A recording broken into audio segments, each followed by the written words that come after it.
Olá, pessoal! Hoje, a nossa aula de hoje é sobre o continente africano. Eu sou a professora Flávia, vou trabalhar com vocês a disciplina de História. Então, hoje, nós vamos compreender a importância do papel da história da África na pré-história no contexto histórico. E, para isso, vocês vão ler o resumo logo abaixo, né? E vão assistir esse vídeo que vocês já estão assistindo, que logo começaremos a explicação, começarei a explicar para vocês. E depois vocês, por último, copiar esse resumo no caderno de história de vocês, tá? Então, nós vamos hoje compreender a história da África na pré-história, tá? Então, vamos saber por que a história da África começou ainda no período da pré-história. O que comprova isso? Será o que nós temos de comprovação sobre a história da África na pré-história, tá bom? Então, vamos começar a aula de hoje sobre o continente africano, ok?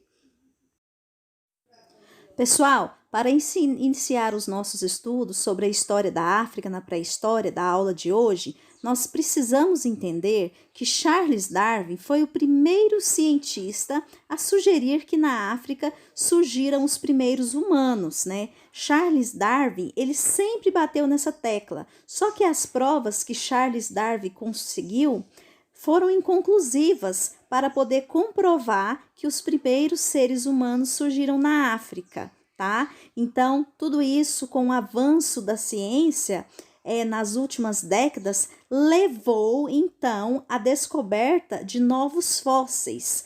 Então, esses novos fósseis acabaram comprovando essa hipótese levantada por Charles Darwin, que os primeiros seres humanos, então, surgiram na África.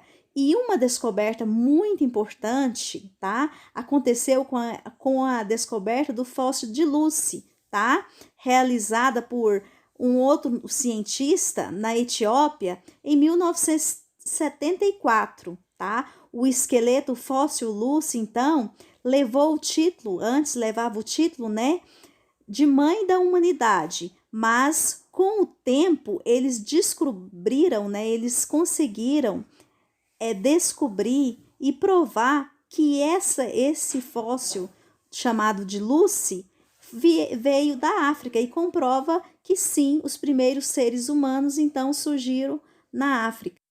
Bom, com a descoberta do fóssil de Lucy, foi possível então a realização de diversas pesquisas com esse fóssil, tá? E com essas pesquisas foram identificadas que esse fóssil possuía o quê? Possuía crânio, possuía mandíbulas, dentes e longos braços similares ao de um macaco, mas andava ereta como humanos. Logo depois, né, outros fósseis também foram encontrados ao longo dos anos na África, tá? E essas descobertas também não pararam por aí, né? Por quê? Porque através das armas que eram feitas de ossos e chifres, né, tínhamos também as pinturas rupestres que representavam o cotidiano e daquela época, né, como que eles viviam, como que eles caçavam os animais.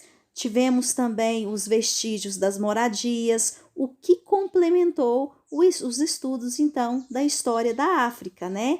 Por incrível que pareça, o deserto do Saara, naquela época, né? A gente imaginar o deserto do Saara, a gente fica pensando, né? Naquela época, gente, o deserto do Saara, ele era habitado por muitos animais, tá? E tinha muita vegetação naquela época no deserto do Saara. Imagina você, né? O deserto que hoje é um deserto, que naquela época tinha muitos animais e muitas vegetações, tá? Então era muito diferente. Ele era chamado de Saara Verde ou Saara Úmido, né? Então o deserto do Saara mudou bastante, tá? Nessa época tiveram então lá no deserto o início das atividades agrícolas, do trabalho da domesticação de animais, né? Então eles passaram a realizar a atividade da agricultura. Naquela época, a agricultura realizada no deserto do Saara, que antes então era conhecida como deserto, Saara Verde ou Saara Úmido, né? Eles cultivaram arroz, cultivaram diversos tipos de inhame, né? Então, eles também, logo depois, deram início à atividade da pecuária. E nós tivemos um outro período também, conhecido como a Idade do Bronze, que houve um desenvolvimento das cidades e das atividades no norte da África, né? Nós tivemos as invenções como o bronze e a escrita, que vão penetrar no continente africano, né? No norte do continente africano. Já a parte meridional do Saara, essa parte não foi contemplada com esse conhecimento. Ou seja, a parte meridional do Saara não foi contemplada com essas atividades. Pessoal, por hoje é isso. Não deixe de copiar esse resumo no caderno de história de vocês.